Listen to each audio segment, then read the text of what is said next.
Relationship networking, when you talked about being curious, I want you to be curious not just about what do you do, but maybe what do you like to do? Or what are you doing this weekend? Or where are you going on your next vacation? Have the conversations that are broader, and we might find those places of interest and commonality.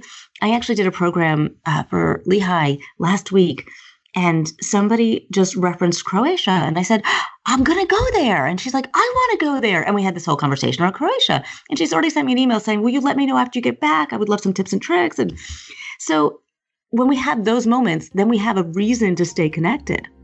And it's not always the work reasons. Welcome to Think Bigger, Think Better, where we explore how you can apply insights from visionary leaders and the most provocative philosophers and scientists of our time to make your life and our world a better place. Here's your host, author and speaker, Paul Gibbons. Hey, welcome back to Think Bigger, Think Better. I'm your host, Paul Gibbons. Today on the show, we have Michelle Tillis Lederman, author of many books, but most recently, The Connector's Advantage. You can find this conversation useful and probably find it a lot of fun. First, thank you to my newest Patreon contributor, Jan Drulick. It is much, much appreciated. It helps me keep Think Bigger, Think Better ad-free. Head on over to patreon.com/Paul Gibbons if you want to join the contributors. For as little as $2 a month, you can help support the show. Second, it's been a while since our last podcast. I've been finishing 2 books and have essentially written every hour I've been awake since the beginning of 2019. The good news is I'm nearly done. The Science of Organizational Change 2nd edition is out. You can find out how the latest in behavioral science helps us influence people, change behavior, manage risk, and lead change. It has been called the best book in change in 15 years. Not by me, I hasten to add. I tend to agree. The last edition was $55 and soared to nearly $1,000 on Amazon recently when it went out of print. I got the rights back, and now it is $19.99 in paperback and $9.99 in ebook. And I'm really pleased to bring it to audiences at what I consider to be reasonable prices for business books. The second book I've been working on is Impact, and it's going to be about how we lead change in the digital age, including behavioral science, but crucially debiasing. So just knowing that people are biased and have these things called cognitive biases is useless by itself. You need to know how to debias yourself, your teams, and your organization. It has new change models and updates on some of the, I don't want to be too pejorative, but some of the older, I think, not functional change models from the 20th century. It's also got a chapter on influencing that's very exciting. It's got a chapter on the future of work and digital transformation. Really a book that speaks to some of the most important business issues of our time. You can look for that around mid-July, inshallah, as they say. And now, on with Michelle. Michelle Tillis Lederman is one of Forbes' top 25 networking experts and is the author of 4 books, including The 11 Laws of Likability and the new release, the number 1, Connector's Advantage. She's a connection creator and CEO of Executive Essentials, which provides customized communications and leadership programs for Fortune 500 nonprofit, university, and government clients. She's a former finance executive and NYU professor. Michelle is a regular in the media, has appeared on NBC, CBS, Fox, NPR, and the Wall Street Journal, New York Times, CNBC, and others.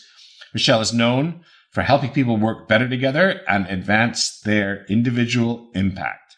So with that, Michelle, welcome to Think Bigger, Think Better. Thanks for having me.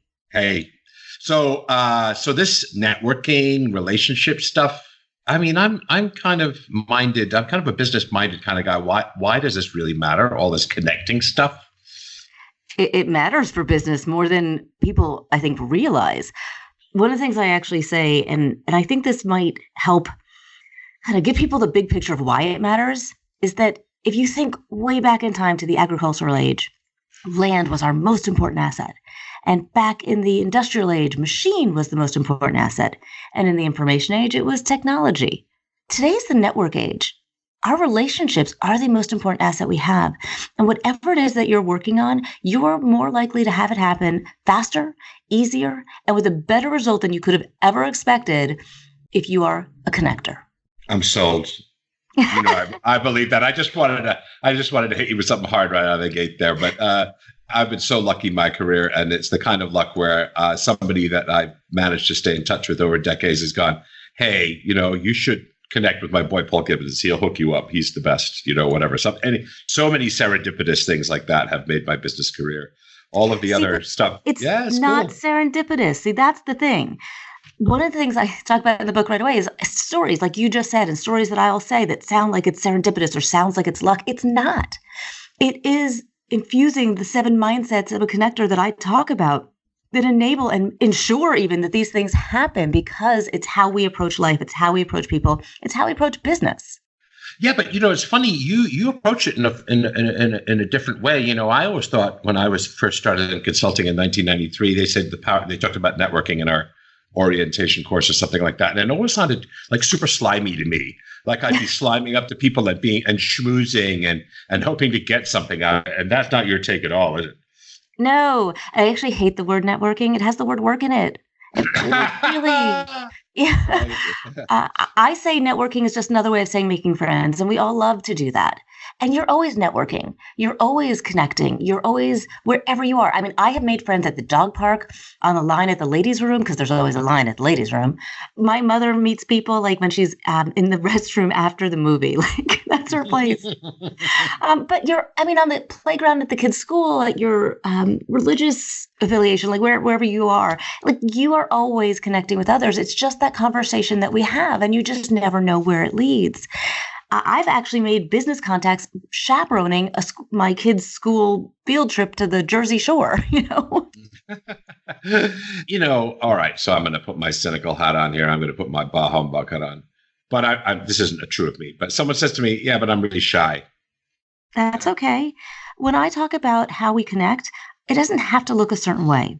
One of the mindsets that we talk about is being social and curious. And I want to be very clear that I don't mean social butterfly. I don't mean life at the party. Being social just means putting yourself in environments where you're open and willing to connect with others. And being curious is about showing an interest in them, in learning about them, and understanding how you might connect and relate. So if you even hear my voice, I can be really outgoing and I love all that stuff. But even I sometimes get drained from those events. And we can bring whatever energy is productive for that time. If you want to connect and you don't love those big networking events, here's what I'll tell you. You don't have to go to all of them. I don't want you to go to none of them, but you don't have to go to all of them. You can think about the ways you like to connect. Maybe you like being online first and initiating there. Maybe you like small group settings. Those are great. It doesn't have to be big, bold, and extroverted.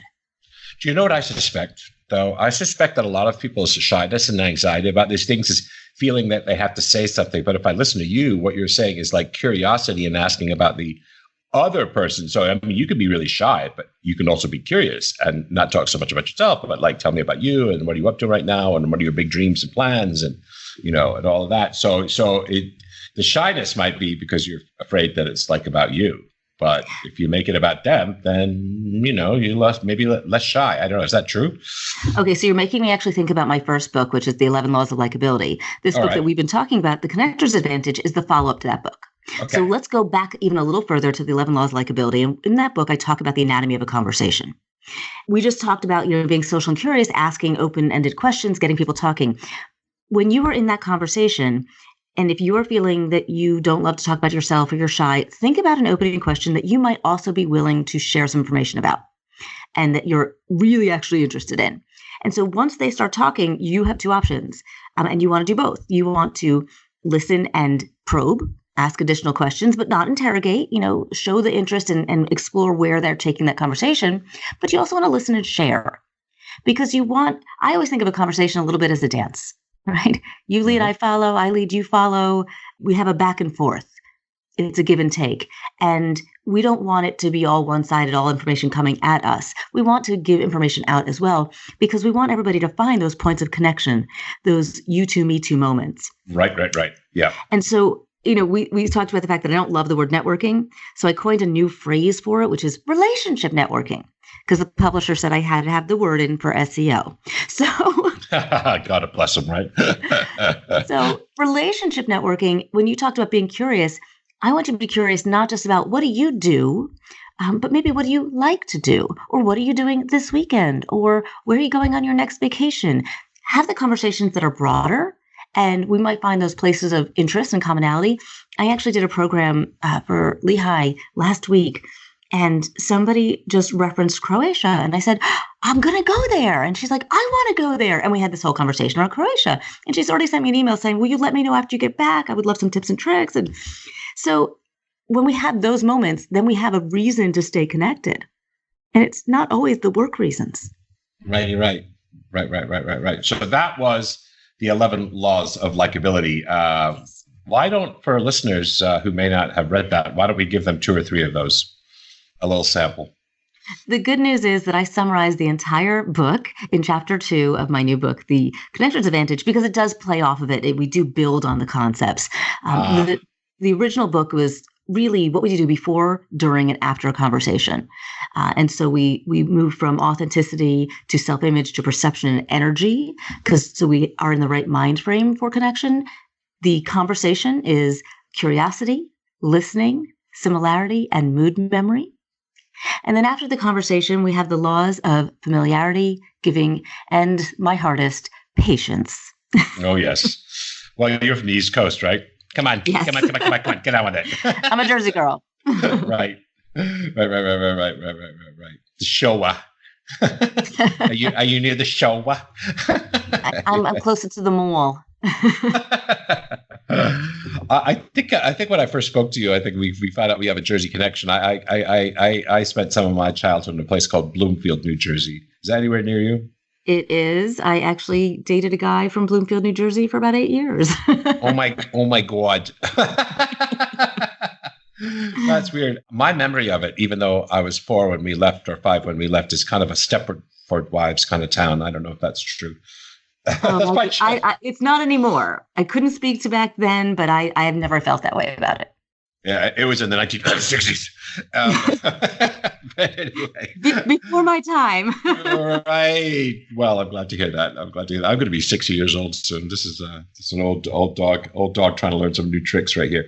All right, so let's go to mindsets to grow your influence, the connector's advantage. So you have 7 mindsets and 7 levels. So would you mind taking listeners through a couple of those with perhaps examples? So let's start with understanding the connector spectrum, because those are the levels that you're referring to. And I don't want people to think I'm not a connector. There's very few people out there that are non-connectors. It is one of the levels, but you really have to believe that relationships aren't important and be really averse to them. Nobody has just survived in business for more than a few years. I mean, you just can't survive in business unless you have some moderate relationship skills. I mean, unless you're Steve Jobs, perhaps. So I would even he learned them when he grew up. But yeah, I would venture to say that everybody, most everybody is at least an emerging connector. This is somebody who's beginning to infuse these mindsets into their interactions, but they're definitely kind of just starting out there. We then move to the responsive connector. And this is where you're doing more, you get it, you see the value, you're having some success with it, but you're more in a responsive mode. People are requesting connections to you. People are requesting assistance from you, and you respond to it, but you're not initiating it. You haven't yet realized the value you bring. Once you start to pull the first lever, right? There's 2 levers to help us move up the connector spectrum.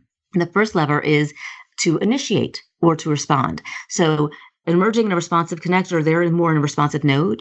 When we move to acting connector, we are initiating as well. So we are going out and connecting. We are the one who's suggesting how you might be of assistance, how you can add value to the relationship. So you're both initiating and responding. You are infusing these mindsets regularly. You're an acting connector. That's fantastic. That might be all you need to be. How important, if I can stop you for a second, how important is adding value to the relationship conceptually? Adding value is extremely important. I would say both a law of likability and a mindset. So the law of giving, right back in the 11 laws of likability, is about giving because you can and because you want to, and because giving creates value. People kind of often ask me about the difference between networking and connecting. And my brother-in-law, I have to say, is the one who walked into my office one day and asked that question. And when I just answered him naturally, I was like, oh my God, that's how I'm closing this book. Beautiful. Networking is something you do. A connector is someone you are. That's why and how we're building. So a connector's mindset is of a generous spirit. And when we have that spirit of generosity, which is enabled by some of the other mindsets like trust and abundance and conscientiousness, I mean, these are all playing on each other. We are approaching our relationships differently. And it's that approach that enables us to move up the connector spectrum. So as I said, you might not need to be any further than an acting connector. But what I will tell you is the advantage that we're talking about of being a connector is that your results are going to be faster, easier, and better. Pure and simple, faster, easier, better. And the higher up the spectrum you go, the faster, the easier, and the better they are. So do you know what I'm imagining? Imagining the differences. Like I could see someone going to a networking event, right? And glad handing and hey and business cards and all that, and not really connecting. Connecting has a kind of an emotional depth to it. You know, I think depth is a key word. Is that one of the differences for you? Absolutely. And it's funny that you use that word because it's the depth and breadth is the other lever that we can pull to move up the spectrum. But I do think when you are networking, it feels more removed. When you are connecting, I mean, really, if you think about that word, it brings us closer together. It links us, and you're looking for those links. So we use the law of similarity to help us find those links of connection. Right. And what is the law of similarity? That sounds like Deepak Chopra or something like that. What is the law of similarity? People like them. That's right, it. Right. People like them. But we have to find that, right? It isn't like, if I see someone who's different ethnicity and he's 6'5" and skinny, and then, I'm 5'9" and round, and or she or whatever, it takes inquiry and curiosity to find that sometimes. You know what the wonderful thing about pop culture is? It connects us so much. Game of Thrones. I don't watch that one. Oh, no, my God. You don't watch Game of Thrones? I do not. My husband does, and he's very into it. I thought I had 10 conversations in the grocery store about it the other day. But anyway, because pop culture has that connecting effect. But you have to look for similarity, right? It isn't always obvious, right? Well, that's one of the things I talk about in the last section of the Connector's Advantage is how we diversify and expand our connections.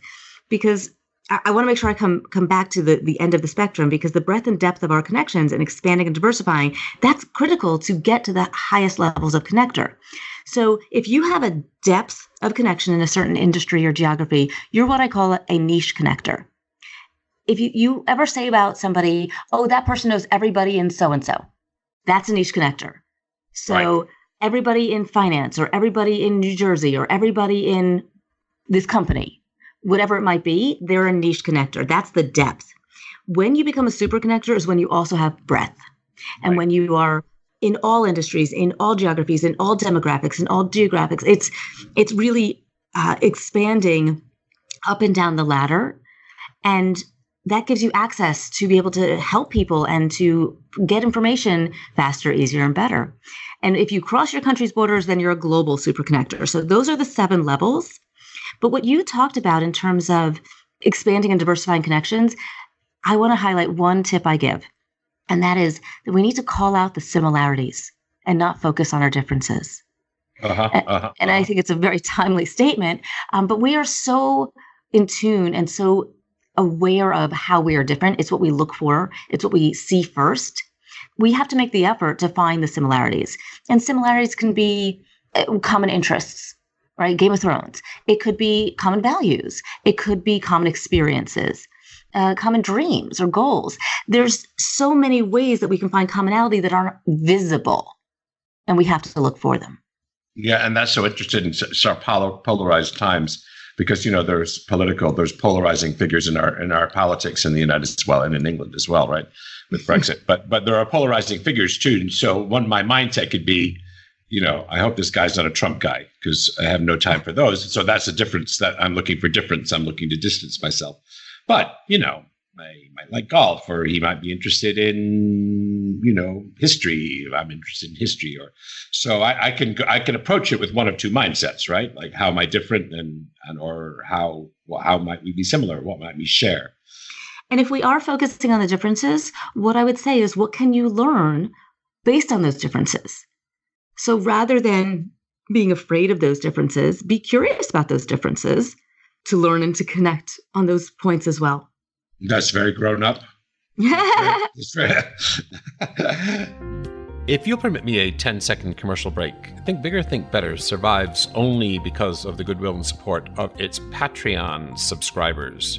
So if you're loving the show, head over to patreon.com, Paul Gibbons, and hit that Become a Patron button. For as little as $2 a month, you get extra content, free content, can listen into recordings, and get free books. So thank you very much for your support, and back to our show. Well, I learned so much from my reading of the book, and I'm really enjoying this. Let's see, have we talked enough about the mindsets yet? Because I seem to remember one that jumps out at me is abundance, and I wonder, let's share some of abundance for listeners. So yes, we haven't talked. I've kind of touched on a few of them, so I'll list them out for you, and then we'll focus on abundance. So okay.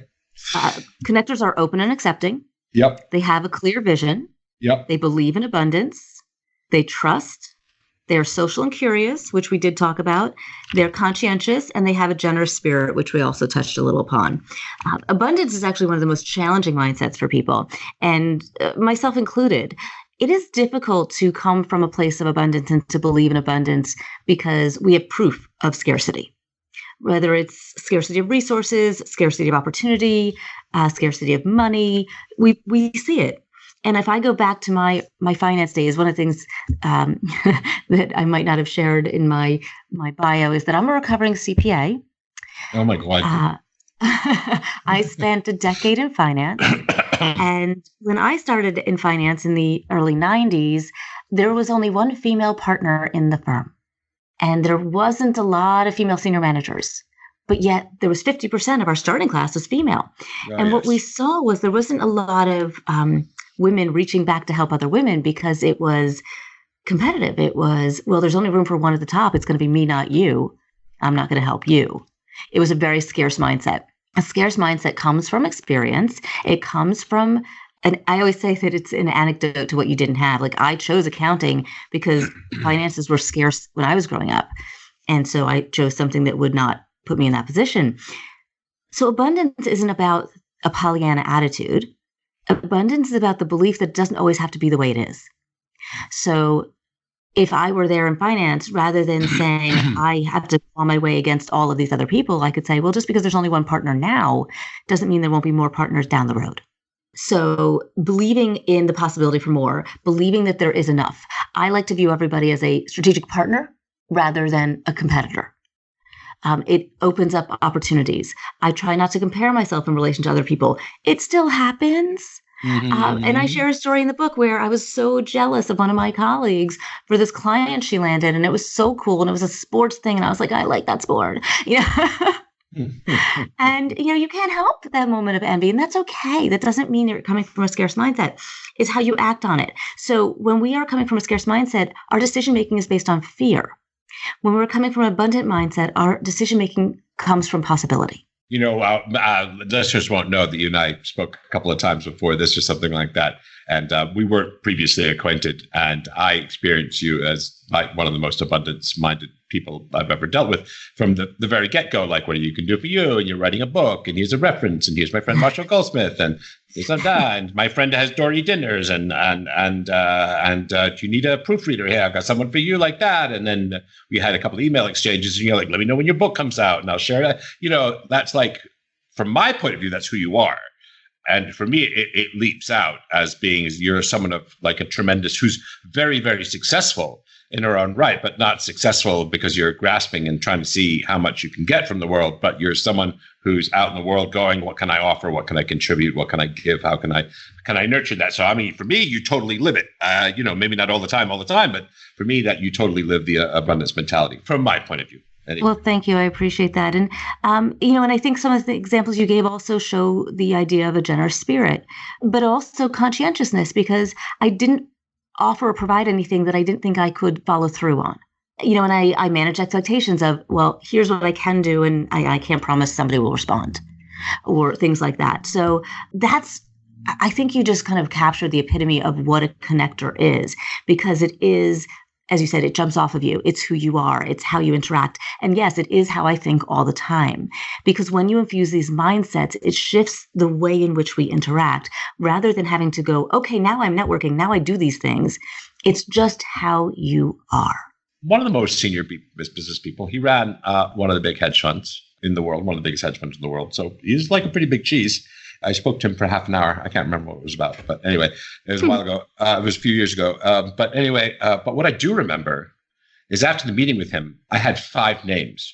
He's like, you got to talk to my buddy so-and-so. And, well, the guy just runs a hedge fund. So like, he's not introducing me to the caddy at the golf the golf club, right? I mean, these were serious people. So he said, and he kind of opened up his Rolodex. And that's one thing that struck me as someone as successful as this, who I left the meeting, feeling like, wow, that guy contributed a lot to me, which is just kind of an interesting experience, right? I was just like, whoa, that guy really, wow, that was kind of, and in my head, I said, that's one of the reasons that guy's so successful is you leave a meeting with them and you feel like your life has grown and you've been enhanced and contributed to and all that kind of stuff. Is that the shtick?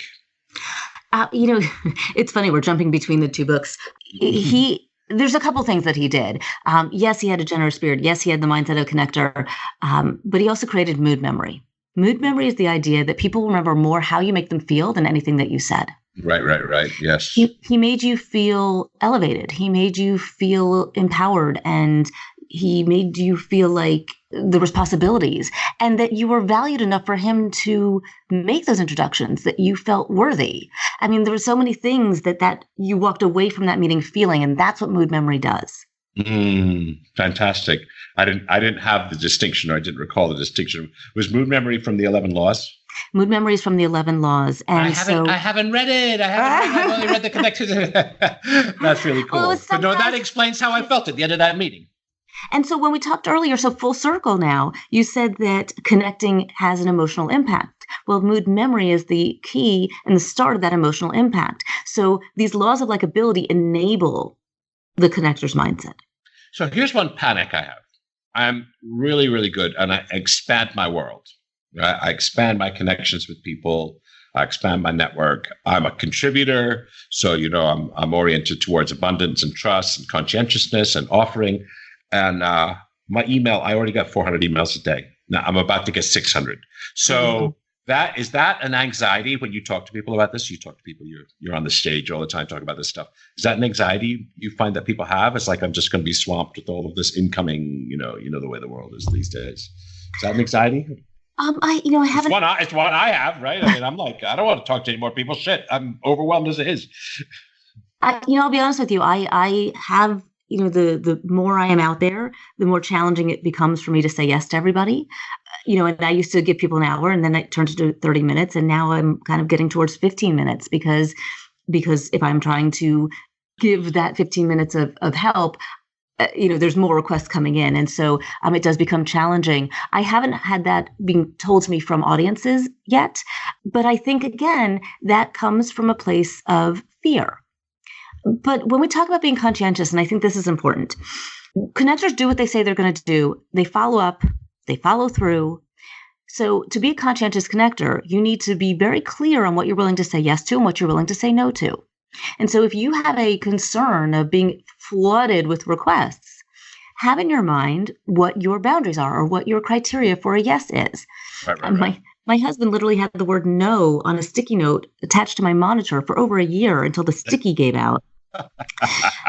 Bless him. Because I needed to learn to say no a little bit more. And it's still a challenge. And so one of the things I teach in the book is how to say no, how to say yes, and that they're not one-word answers.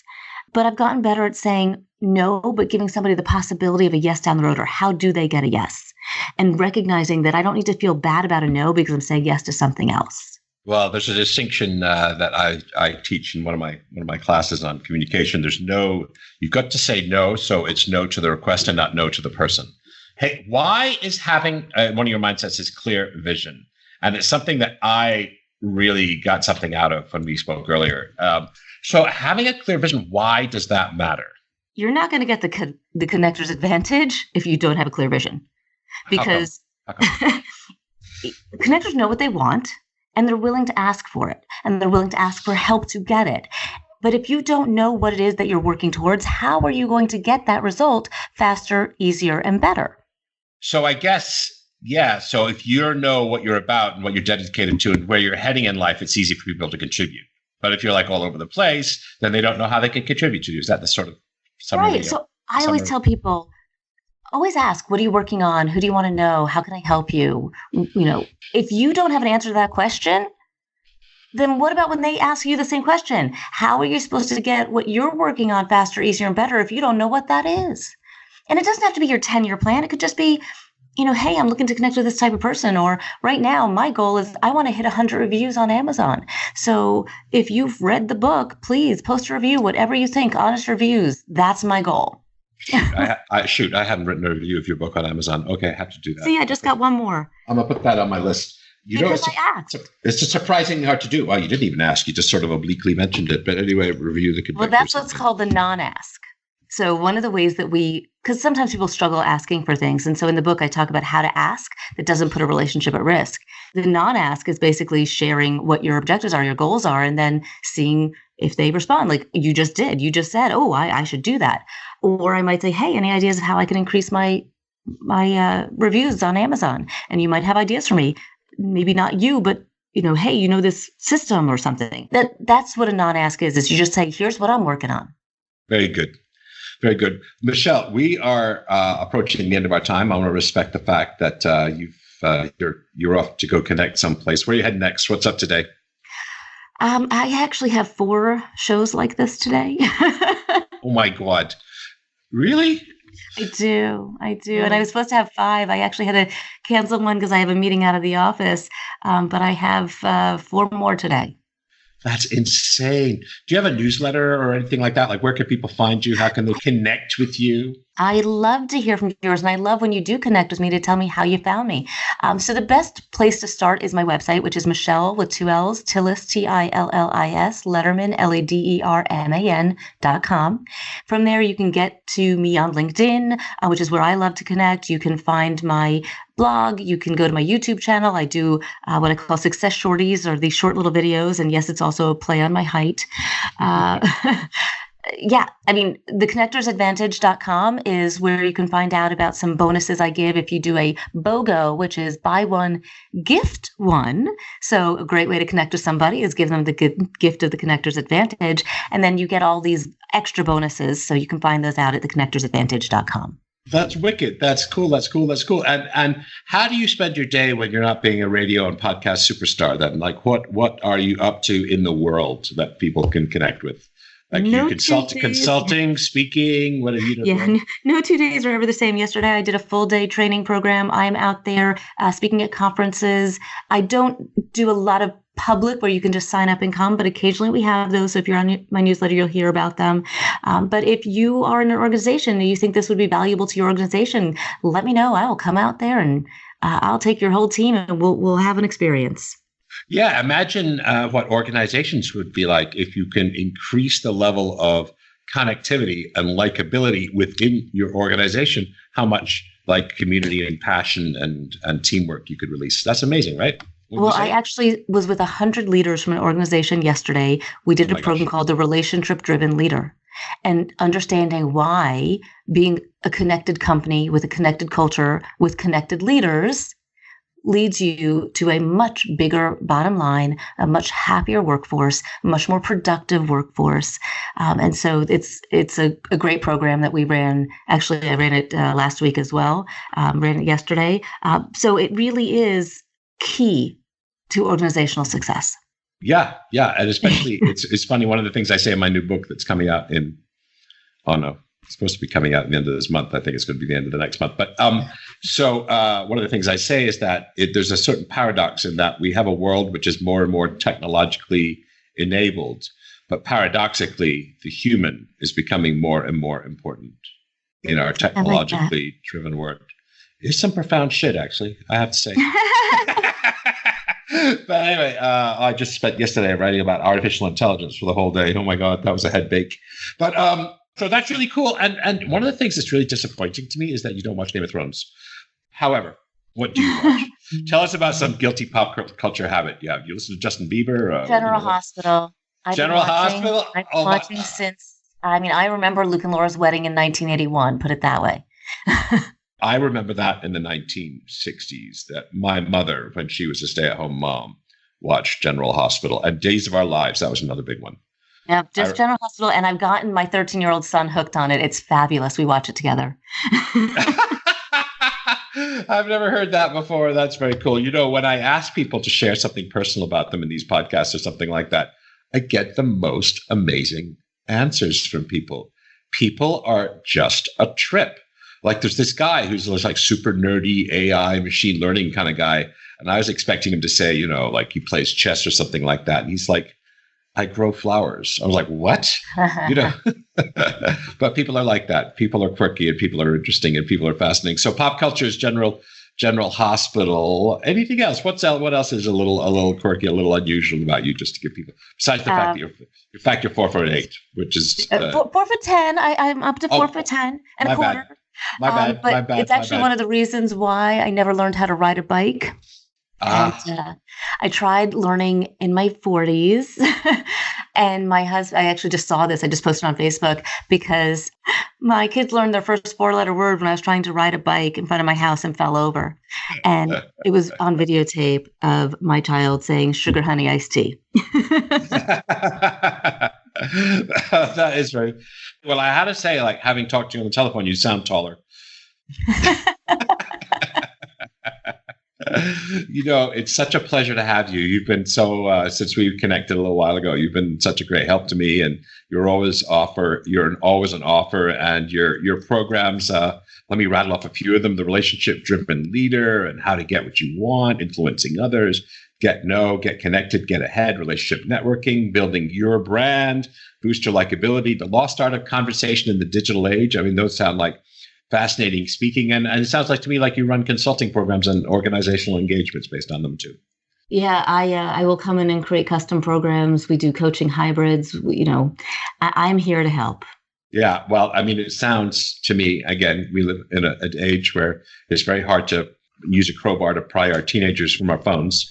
But, you know, in that age, like paradoxically, we need to get more connected. And that's what really makes a difference, both to our like quality of life. Because if you read the Harvard Health Study, the greatest predictor of longevity and success was, you know, not the fact that, you know, not education and not socioeconomic class, was quality of relationships as one of the key drivers of happiness and success. And this Harvard Health Study, I believe, was started in 1935. So it's one of the longest longitudinal studies of. I actually referenced that study in the book. Oh my God. You know, it's amazing to talk to you as usual. I want to thank you for your time. I want to thank you for the difference you've made to me and all the help you've offered. It's been amazing. And, you know, I look forward to staying connected. I'm so glad to have been brought back. Thank you for having me on. All right. Take care. Have a great day. Bye-bye. Bye. And hey, in closing, I just had a wild weekend. Well, it was a wild weekend for someone who's in their 50s. I watched Endgame from the Marvel Cinematic Universe, which was off the hook, and then Thrones, the Battle of Winterfell, and all I can say is, oh my God, oh my God, oh my God. It was great to get my geek on, and also I can enjoy those with my sons. It was great. My son, my teenager, is a Thrones nut, so it gives us chance to bond around something that we both enjoy, which is fantastic. I'm reading some amazing books, one by Maria Popova called Figuring, which is a poetic, beautiful rendering of science, spirituality, art, and poetry. Highly, highly recommended. And her website, Brain Pickings, really has the most amazing content. If you want to head over there and check it out, she's perhaps my favorite blogger on the internet. Not really business content, much more philosophy, science, spirituality, poetry, art, but, you know, it's enriching. I'm listening to amazing contemporary music at the moment. The late, great XXXTentacion is someone that I've been really enjoying, and I'm still in love with Logic. He's maybe the best rapper of our time, so definitely I'll put some links to that in the show notes. And on my classical music interests, I've discovered I can get London's Classic FM on Alexa. And wow, it's good to connect to my hometown and my culture, as we say in England, my culture.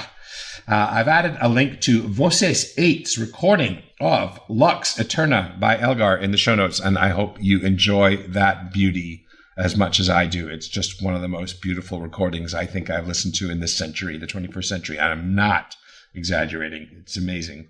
So with all of that, I'm going to leave you with this. We've got some really exciting shows coming up in the future. We're going to have more on business, since that's a vein we've been exploring most recently. So we're going to have some on artificial intelligence. We're going to have some more on behavioral science. We're going to have some more in the future of work. But for now, thank you for listening today. And that's all for now. See you next week. To celebrate the launch of the show, and to thank you all for listening, I'm going to be giving away books. Lots and lots of books. All you have to do is leave a review in iTunes. We're going to raffle off a book every single week for 12 weeks. So head on over to paulgibbons.net/iTunes to get easy-to-follow directions and let me know the title of your review to make sure that you're entered to win. Thank you. Thanks for listening to this episode of Think Bigger, Think Better. Great ideas are great, but this isn't gospel. Share your critical thinking in the comments. Where do I disagree? What insights were most powerful?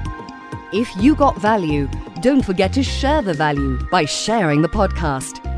Finally, to get information on book and blog releases and new video content, head over to paulgibbons.net and join the community of thinkers talking about using science and philosophy to make our world a better place.